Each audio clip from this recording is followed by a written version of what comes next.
What's up, guys? What's going on? Welcome back to the channel. Big Cloud Gaming, you already know. Okay, so this is my official review of Days Gone. Now, I already know there's a lot of people who have mixed results. You can tell by the Metacritic scores, but you can also tell by the response that people will post in your comment sections, or you might see them in different people's videos. A lot of people claim they've either experienced bugs with the games, some claim they haven't experienced any bugs with the game, said the game ran like a charm, etc., etc. Well, unfortunately, ladies and gentlemen, I'm actually in the mixed. I've actually experienced quite a bit of bugs with the game, but trust me, I'm going to be very, very fair with this review nonetheless, all right? So without further ado, sit back, relax, hit that like button, because what's interesting about this whole situation, right, especially this game, it was supposed to be a super lit week for us as gamers as a whole. We had Mortal Kombat that was available on all platforms, so everybody was hyped for Mortal Kombat 11, and we had Days Gone, which was the exclusive that PlayStation dudes like myself and everybody else was looking forward to playing as well. And of course, on top of that, we had the final entry in the current saga that is the Infinity War, or the Avengers saga, with Endgame, which was absolutely fantastic. So I think you get where I'm coming from here. It was supposed to be an epic win for us as gamers, but I definitely got a lot to say going into this. Let me shout out some individuals. I'm just going to shout out the whole platform. Shout out to the Platform Podcast. I actually said this on their show, so shout out to them. Shout out to Dan and Michael for the invite and everybody else I got to talk to. Definitely go give them a listen. I'll have a link to their channel in the comment section below. But without further ado, ladies and gentlemen, let's do this the right way. Here's my official review of Days Gone. I hope you guys enjoy. Hit that like button. And yeah, I will see you guys tomorrow for the RGT podcast. Y'all be blessed. Y'all be easy. Later.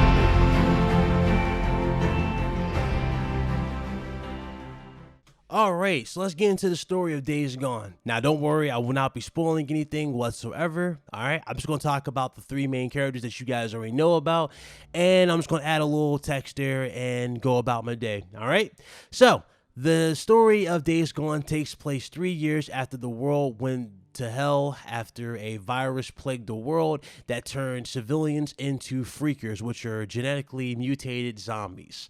Now, you play as Deacon St. John. He is a biker before the world goes to hell, and he is now a drifter. He is a hardened survivor that does whatever he needs to do to survive and make it to the next day. And he's, he has help with his brother Boozer, who was also part of the same gang that he was before the world went to hell. And both of them, are just survivors. And pretty much you can tell that both of them have experienced loss in their lives, right? They're looking for answers, they're looking for closure as they, move on to the next day. And rare opportunities pop up for Deacon to find closure for his particular storyline, and he does indeed find, numerous hints and whatnot to those particular events. The story is also told in a very interesting way. It's kind of like I Am Legend with Will Smith. You guys remember when Will Smith was looking at pictures of his family, he was automatically thinking of the past? Well, they kind of do that with Days Gone. And I got to commend Ben Studios for this. For their first time ever having a game of this magnitude in terms of production, they really did knock it out of the park in terms of production. The game is really, really well done. At first you would think, these guys are pros at this. They've been doing this for a long time, but it's really up there. I actually thought it rivaled The Last of Us in terms of storytelling a bit. I really did. It's really, really well done. So there you guys go. Now, like I said, you're looking for clues, you're looking for closure, and you also want to, move on in your lives. But unfortunately, in order to move on in your lives, things happen, and you must do a few things for a few other camps in order to make it to those particular goals. And well, that's where we get into the gameplay. So without further ado, let's go ahead and move on to that.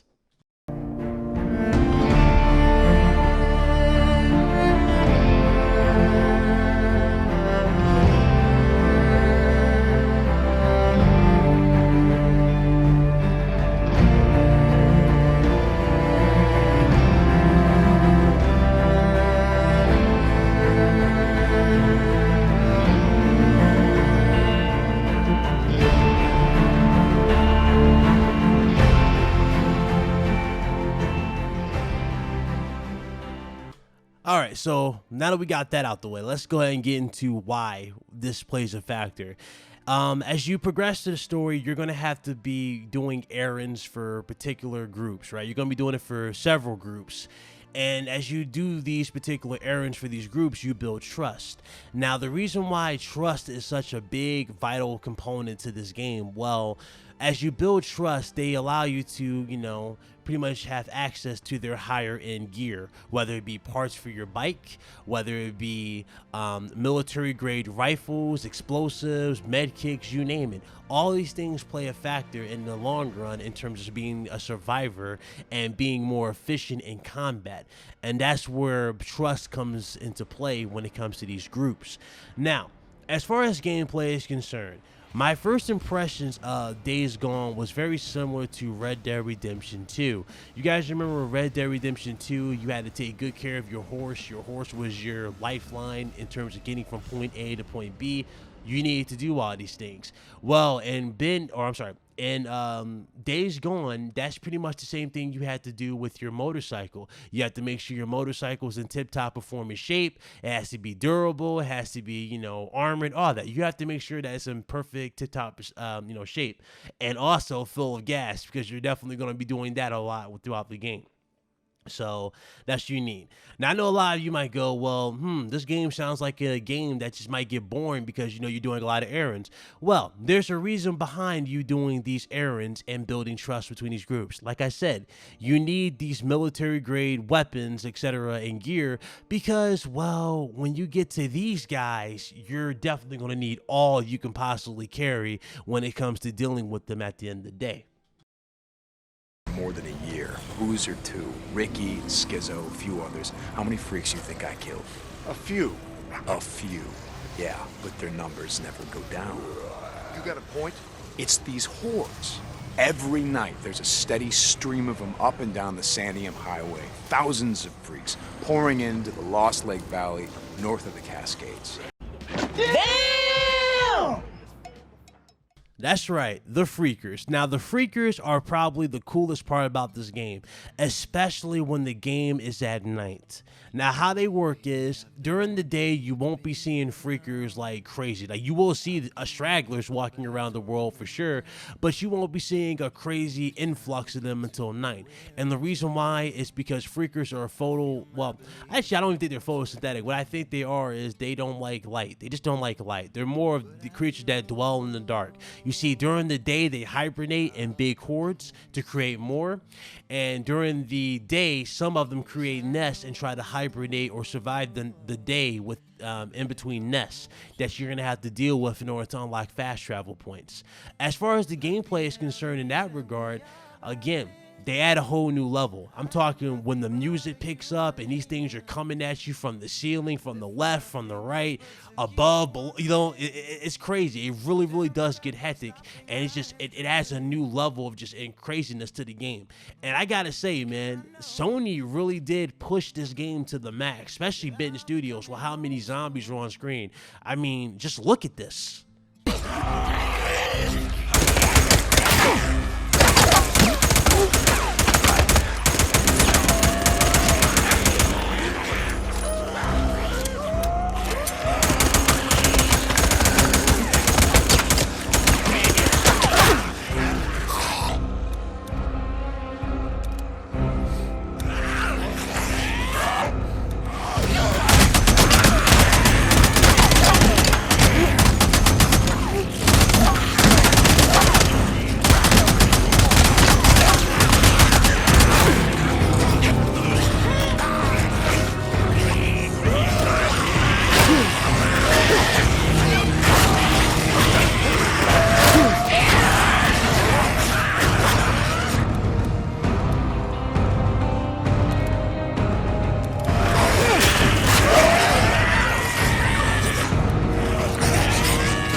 Another thing cool about the gameplay is the fact that it doesn't dictate how you play.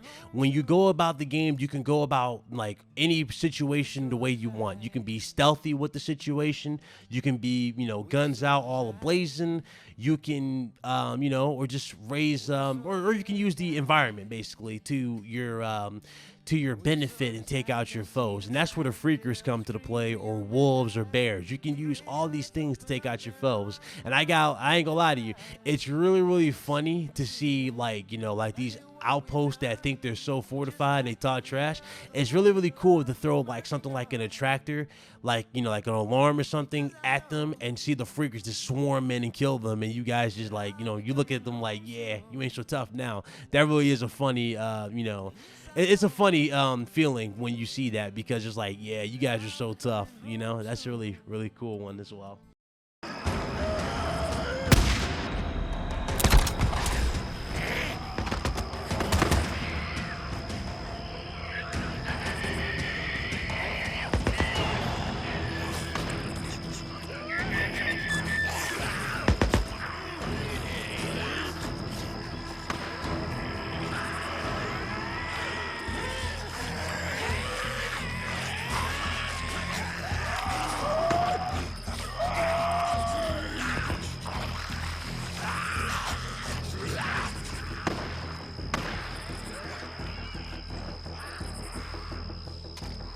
Last one. Gotta finish this. Oh, I think that's it. Roads will be a little safer now. I mean, not much, but a little.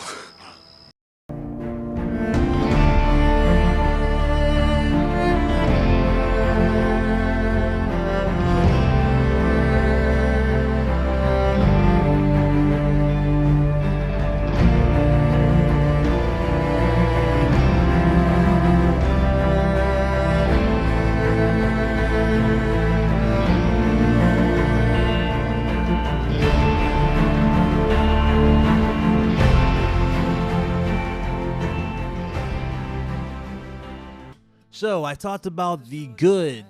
Now let's talk about the bad.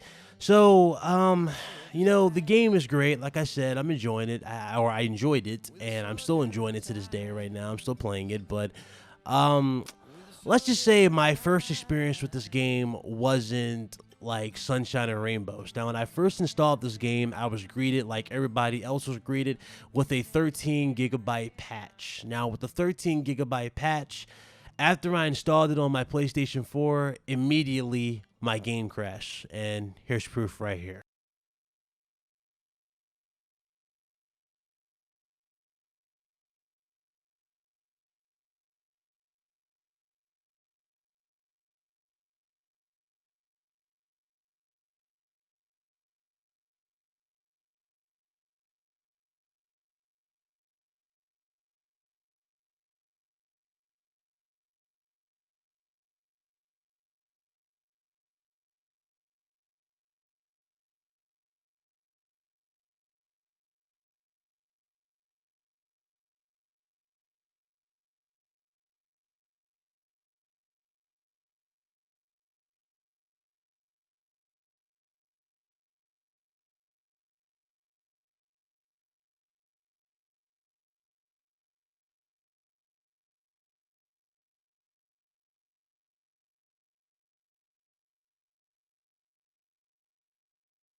Another thing that was pretty telling about the game too. Now you guys see with all the zombies on the actual, like on the screen, the game runs pretty smooth. There's no frame rate drops whatsoever. At least not that I noticed.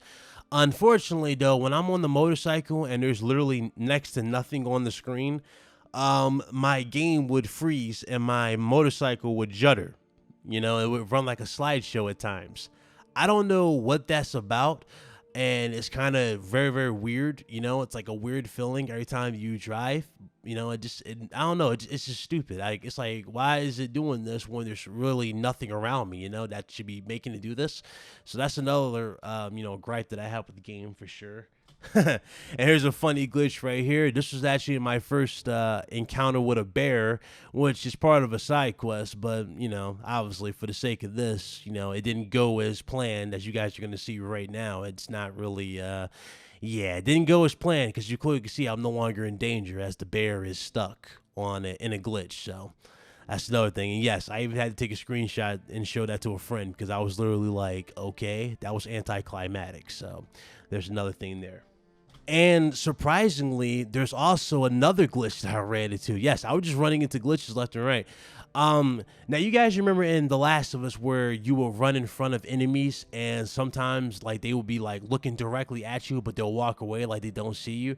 Well, I actually ran into instances like that in Days Gone. As you guys about to see right here in this clip, these enemies they clearly know I'm behind the car, right? I'm sitting here behind cover, but I know for a fact that there are freakers around and they're shooting at me. So what I'm doing is I'm just sitting there waiting for the freakers to eat them. And ironically, the freakers ate them and the freakers didn't see me. It was crazy. It was like, but you're looking dead at me. And what's even more funny, sometimes in the gameplay, when they see you, they won't even like shoot at you. Like, you guys see right here, they're not even shooting at me. They're just looking at me. So it's just like, I don't know what to say there. You know, I really don't know what to say there.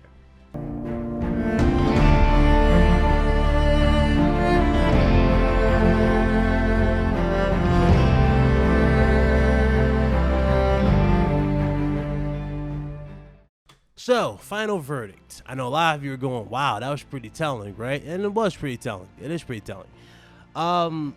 The story alone, if you guys, the best way to explain this game, the best way to go into this final verdict is like this.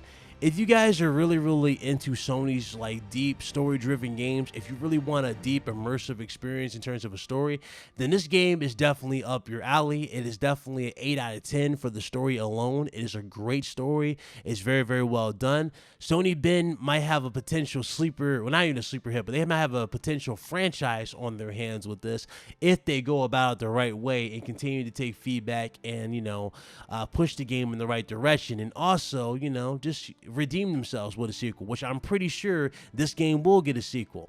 You know, I'm pretty sure. Another thing that's interesting about the game that I must say, aside from the story, is the gunplay. Again, gunplay is fun, addictive at times for sure. Motorcycle gameplay is pretty on point, no problems there. But the final verdict, I guess, at the end of the day, I gotta be upfront with y'all. Is it a 9 out of 10? No, it's not a 9 out of 10. It's not a 10 out of 10. I was actually on the, pretty much, I was like literally like a tiny itsy bitsy slither away from giving this game a 7 out of 10. I really was. The reason why I was going to give it a 7 out of 10 was just the problems that I showed you guys in the game. But after playing the story and after really just getting more context to the game and seeing how much effort really did go into the story, I gotta admit though, the story alone really does have me more invested in the game nonetheless. For example, Red Dead Redemption 2 took forever for me to get into the story, and I was just playing and I was sitting there getting bored, and then like it didn't start really clicking with me until like halfway through. Days Gone had me hooked in terms of the story from start to finish. So that tells you something there. I'm going to have to give this game an 8. I'll give this game an 8 out of 10. I think it has potential to be a franchise if it's pushed in the right direction. It's definitely a cool game in those aspects. It's definitely cool, without a doubt. Now, I know a lot of people are going, but Ryan, what about Metacritic scores? I know. I've seen the Metacritic scores. The game's sitting at a 72. I'm very, very aware. Just like Days Gone, or not Days Gone, but what's that game called? Until Dawn, sorry, is sitting at a 79 on Metacritic. And we talk about Until Dawn all the time, do we not? In terms of how like perfect that game is and how cool that game is, do we not? So I'm just saying. But what's also funny about that too is the people who are using that in like this little fanboy argument, because I remember correctly, I thought review scores and Metacritic scores and all that didn't count or didn't matter to you guys. I thought sales didn't matter, right? I could have sworn there was a video out there that surfaced and people believed. I'm just saying. I'm just saying if they do matter, then let's keep the same energy. If they don't matter, we can keep the same energy. You know, it's just like that. And yeah, that's pretty much it. That's my review of Days Gone. Hope you guys enjoy. This is Big Cloud Gaming. I'm signing out.